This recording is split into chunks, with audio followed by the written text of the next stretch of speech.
Welcome to Author in Your Classroom from Plazoom.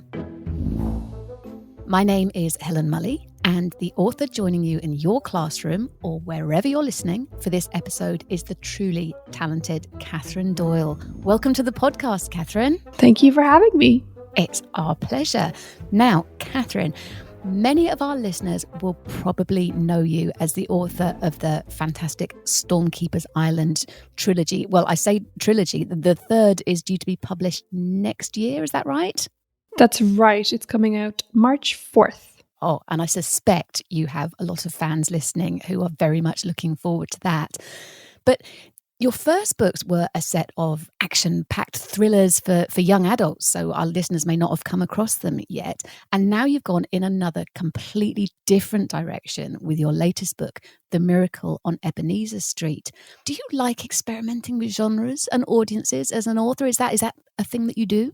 I think it can be really enjoyable to write something a little bit different every single time. But when I started writing, for example, the Stormkeeper trilogy, I really found my love of magical middle grade fiction. So sort of adventure stories full of magic and humor are sort of my heartland. Yeah. And so with The Miracle on Ebenezer Street, even though that seems quite different to the Stormkeeper series, on the surface, it's actually quite similar in terms of theme. So it's very adventurous. It's full of magic and fantasy and twists and turns and a lot of humor. So it didn't feel hugely different to me when I was writing it, which was, I think, a good thing. But what was special about the experience, I suppose, of The Miracle at Ebenezer Street was that it was sort of steeped in the magic of Christmas, which is its own thing entirely. Are you a bit of a Christmas fan? I love Christmas. I don't think there's anybody in Ireland who loves Christmas more than me. It was an absolute dream come true to get to sort of play with Christmas with this book for several months last year. And it is, I have to say, it is an absolutely gorgeous book. It's a great story. There's plenty of magic. As you say, it's just infused with Christmas spirit. And it's also a really touching look about how loss can affect people differently and how to tackle living the rest of your life when what you thought was the thing that made life worth living has been taken away. But what makes it extra interesting, I think, is that it has another novel sort of lurking behind it. So it's actually inspired by A Christmas Carol by Charles Dickens. It's not like you're short of ideas, clearly. So why did you choose that as a starting point for your own story? The background to this is after the success of the Stormkeeper series, the publisher Puffin approached me and they asked me if I wanted to reimagine Charles Dickens' A Christmas Carol for the 150th anniversary of his death, which is this year, and also to coincide with the 80th birthday of Puffin, the publisher, which is also this year. And so they said, are you familiar with it? Is it something that you would be interested in? And, you know, perhaps unsurprisingly, A Christmas Carol is my favorite Christmas story of all time. And not only do I love the original, there's so many different remakes and reimaginings of it, like The Muppets Christmas Carol, which is one of my favorite movies. That's an absolute classic. Oh, a classic. Dare I say, is it better than the original? Maybe. It's definitely a conversation worth having, that one. There are serious conversations to be had around that. So, I mean, immediately I said, I'd love to do it. You know, it was such a dream come true. I felt like I was, the right person to do it because I love the original text so much. And I desperately wanted to have a go at bringing it into the 21st century, setting it in modern London and sort of adding a whole host of new characters. That seemed like the most fun challenge I could think of. So I didn't even hesitate to say yes, So how much did you keep the book in mind as you wrote, or did you just have an idea of it in your head and then go off in your own direction? I think I wanted it to feel slightly similar to the original. So if you have read the original, you'll recognize certain names and characters like Scrooge and Marley, and there'll be sort of little Easter eggs that you might pick up on.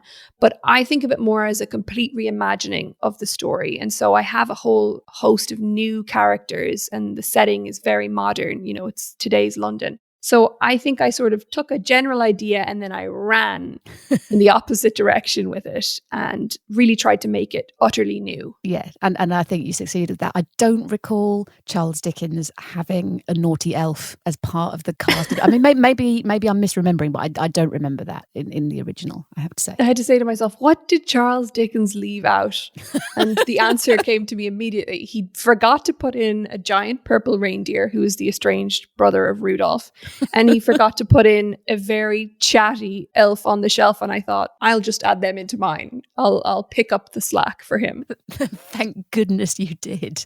Catherine, I would really love it if you could read a bit from the book for us. So I'm going to pause the recording for a moment while you pick up the book and find the right page.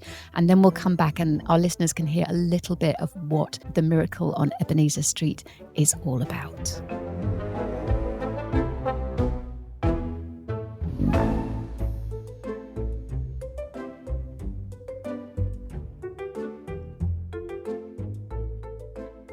Welcome back to Author in Your Classroom with our fabulous guest for this episode, Catherine Doyle. So, Catherine, you're going to read to us from your latest book, The Miracle on Ebenezer Street, which is a reimagining of Charles Dickens' A Christmas Carol.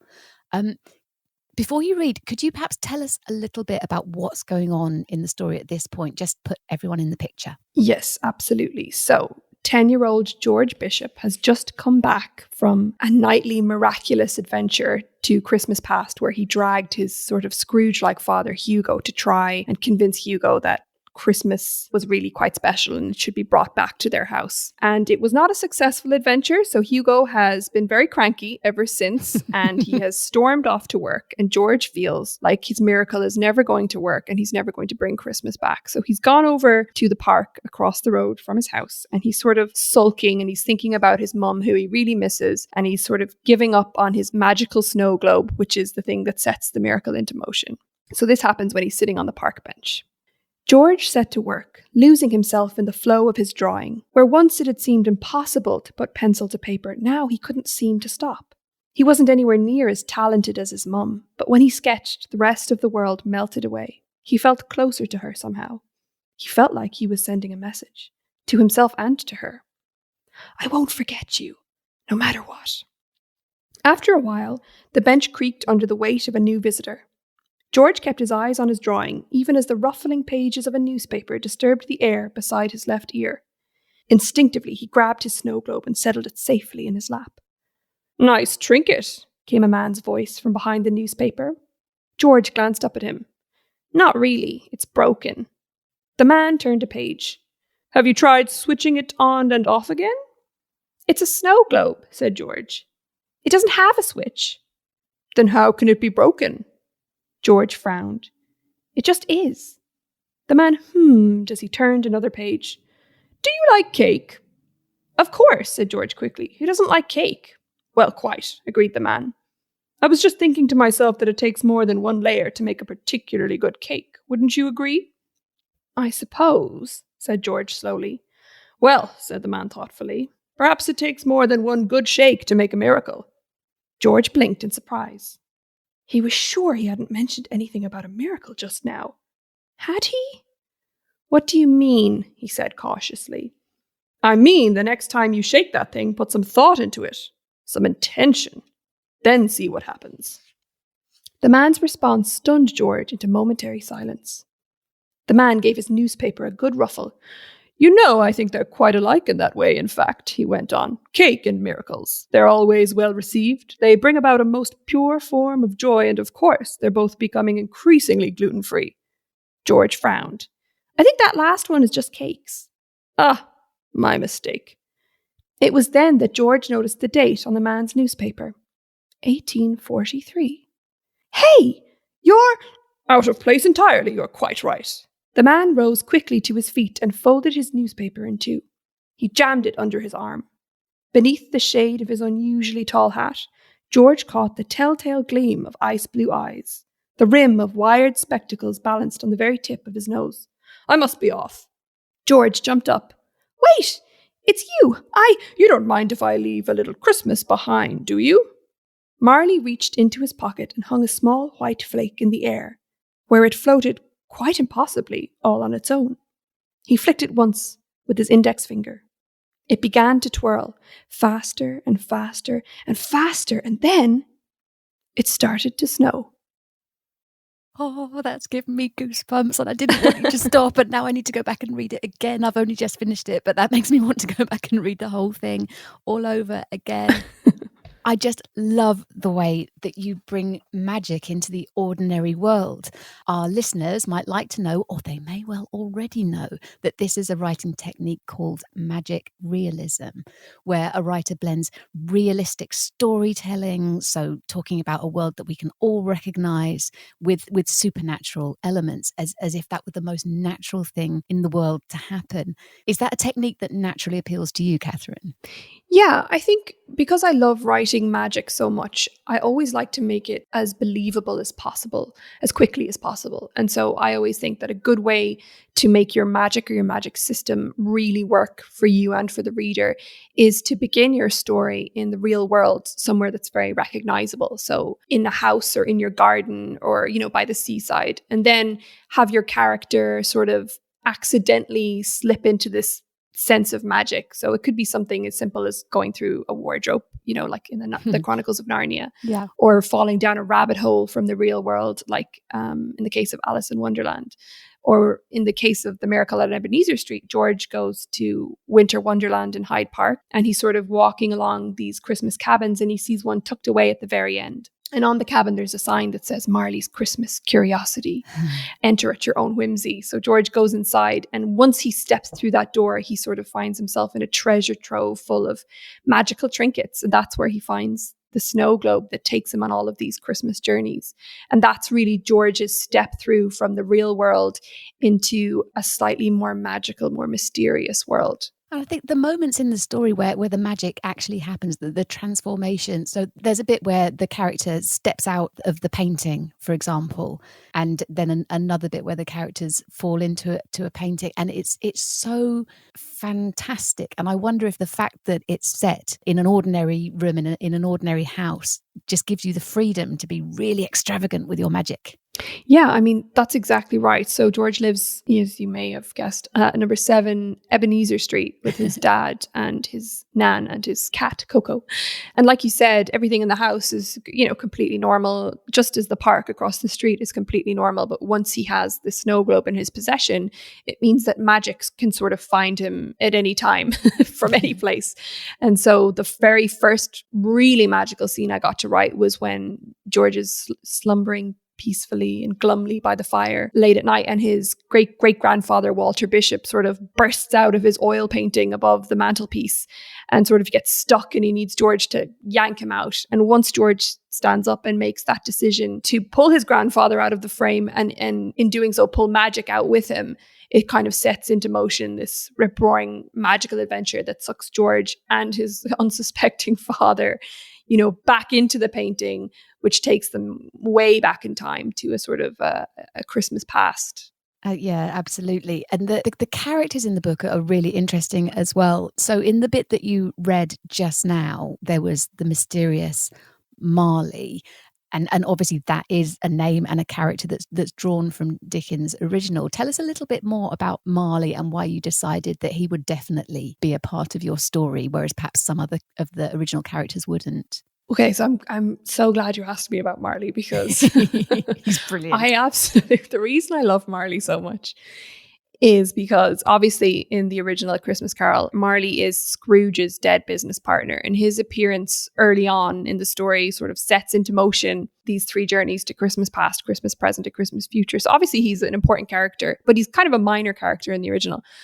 But in A Muppet's Christmas Carol, for some reason, there are 2 Marleys, and they have this song called Marley and Marley. There's these 2 sort of ridiculous puppets who sing this song that is, I think, one of the catchiest songs that I've ever heard at Christmas time. And so because I saw that when I was quite young, it really stuck in my head.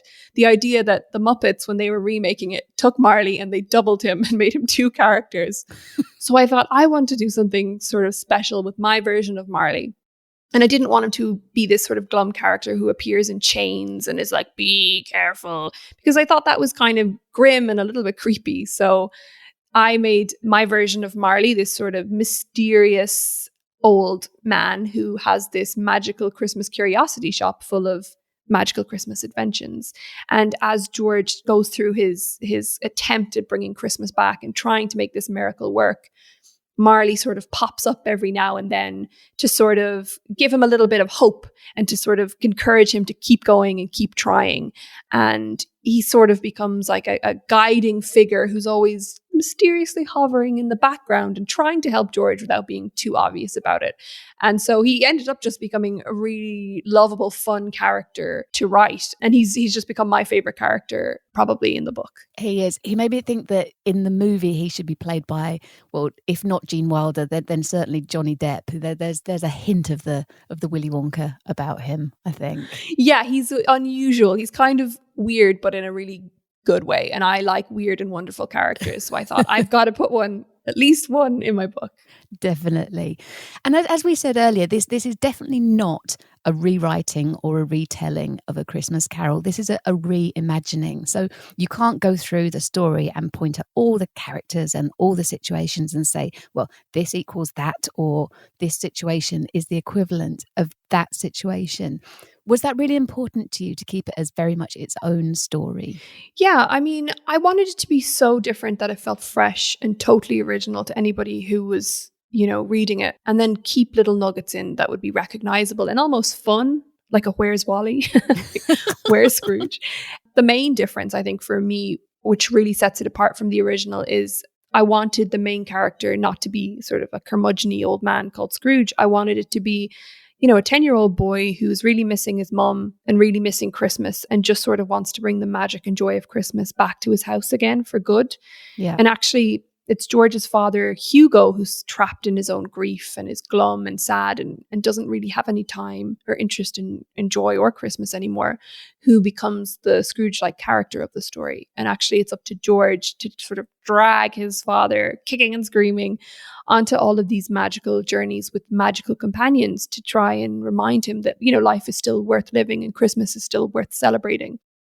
And I think that difference really is the thing that turns it into its own story, really, Yeah, absolutely. It's about carrying themes through, isn't it? So the theme of disappearing into your own grumpiness or your own sadness and then needing to be pulled out of that's a theme that is timeless and universal. And the joy of The Miracle on Ebenezer Street is you can read it and be very familiar with A Christmas Carol and feel all smug as you spot the points that reference points in the original. But you could also pick it up having never even heard of A Christmas Carol, and you still get a complete story, a complete experience, and you're exploring those same themes. That's right. And then there are things that are, of course, massively modern that have nothing to do with A Christmas Carol. And that would be, a giant purple reindeer. You're not going to find that in the original. And I think that was what was so fun about it. When you're reimagining something, you have a huge level of imaginative freedom, really. And so you can make it as funny or silly or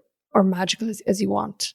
And that's really what I tried to do. Absolutely. I love the idea. My 15-year-olds are studying A Christmas Carol for their GCSEs this year, and I'm quite tempted to give them your book and say, no, this is like the student notes, and then see if the giant purple reindeer comes up in one of their essays.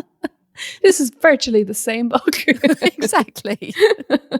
So from what you said earlier, you were sort of inspired to write this by other people suggesting that you might. I just wondered if there were any other classic novels or favourite books that you've ever thought might inspire you to reimagine them. That's a really good question. It's funny because if you had asked me this question 2 years ago, this would have been the book that I chose. This has always been the book. It's been with me since I was, a little girl. The only other books that I am particularly fond of in a very sort of nostalgic way, like when I was a child, are probably the Chronicles of Narnia. And I don't think, would I dare to touch them? I think probably what I would do and what I'm going to be doing in my next books after Stormkeeper finishes is doing an ode or an homage in a way to Narnia. But like I said, very much in my own way, in my own style. But apart from that, this is probably the main book that's been with me for as long as I can remember.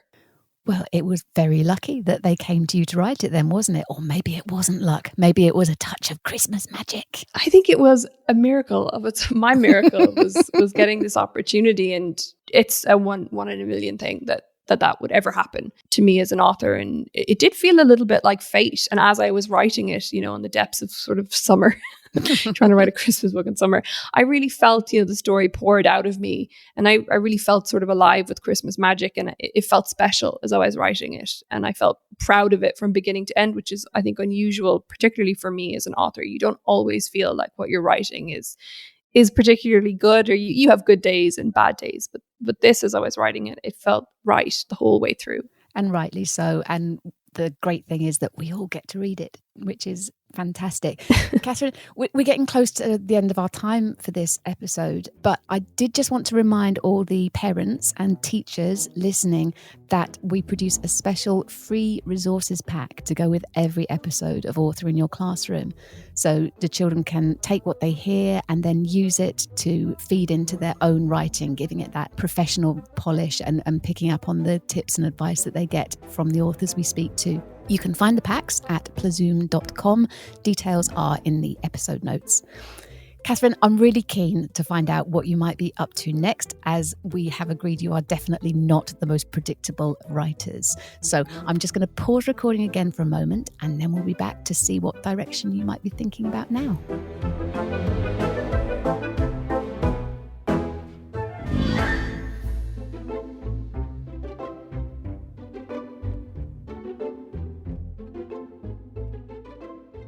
Welcome back to Author in Your Classroom with my lovely guest for this episode, Catherine Doyle.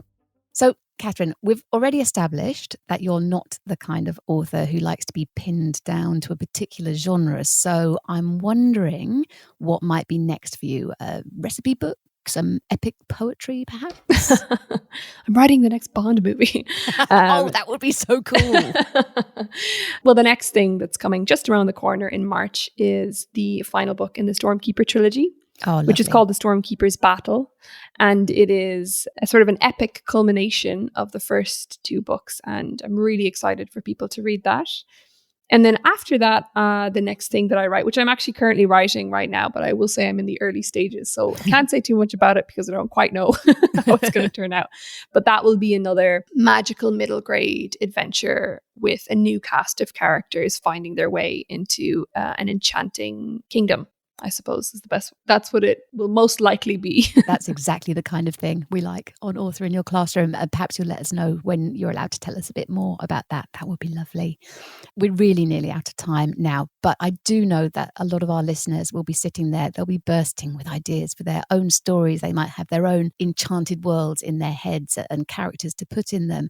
And they might be dreaming of a day when one day they'll go into a shop or a library and they'll see a book on the shelf and it'll have their name on the cover, just like yours. Catherine, what advice would you give them? So here are my quick fire pieces of advice. The first, before you start writing, I always say, read, read, read, read. So read as many books as you possibly can, as often as you can, because I think the more that you read, the more you sort of soak up that ability to tell stories in a really sort of seamless, natural way. The second piece of advice is write down all of your ideas the second that you have them. And before you start writing your own story, try and do a little bit of a plan about what you're going to say and where you're going to say it and how it's going to happen. Because the better your structure is before you start, the easier it will be to write your story. And then I always advise people, if you're stuck for characters or you want to make your world seem a little bit more real, particularly if your world is full of sort of madcap magic, the best way to do that is with real seeming characters. And if you're struggling to come up with characters that are grounding the story, just look around your real life at your gran or your brother or your dog or your cat and just steal them and then write them into your story exactly as they are. Change one or two details so they don't sue you later on when you become rich and famous. And that's a really easy way to ground your story and make it feel really real to the reader. And once the reader believes your characters, they'll go anywhere your characters go and they'll believe any sort of magic that your characters encounter. And then my final piece of advice is always don't give up and keep going. Every single day, I doubt what I'm writing. But that's, I think, a normal part of being a creative person. So even if you're not feeling confident in your story one day, keep keep going, even if it's just a sentence or two or a paragraph or two every day or every week, because the key is really, if you want to be an author, don't give up. That is fantastic advice, Catherine. And thank you so much for being our guest for this episode. It's been really great talking to you. And as I say, I'm going to go back and I'm going to reread The Miracle on Ebenezer Street now every week until Christmas, I think. Thanks for being here. Thank you for having me. It's been a pleasure. And to all our listeners, thank you for being here too. It really wouldn't be the same without you. Please do subscribe if you haven't already. We've got plenty more amazing guests lined up for future episodes, and we'll be back very soon with the next author to be introduced to your classroom. Goodbye.